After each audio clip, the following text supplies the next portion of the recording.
بالله من الشیطان الرجیم بسم اللہ الرحمن الرحیم.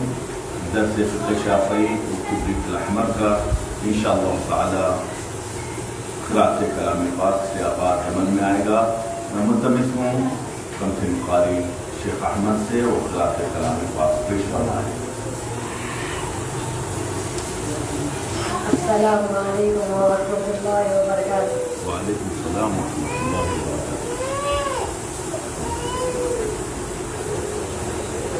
أعوذ بالله من الشيطان الرجيم. بسم الله الرحمن الرحيم. يا بني آدم خذوا زينتكم عند كل مسجد وكلوا واشربوا ولا تسرفوا إنه لا يحب المسرفين. قل من حرم زينة الله التي أخرج لعباده والطيبات من الرزق قل هي للذين آمنوا في الحياة الدنيا خالصة يوم القيامة كذلك نفصل الآيات لقوم يعلمون. قل إنما حرم ربي الفواحش ما ظهر منها وما بطن والإثم والبغي بغير الحق وأن تشركوا بالله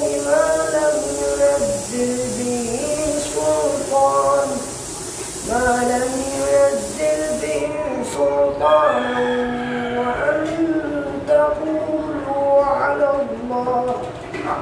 وأن تقولوا على الله ما لا تعلمون.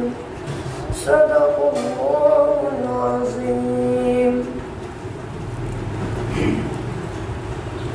سبحان اللہ سبحان اللہ.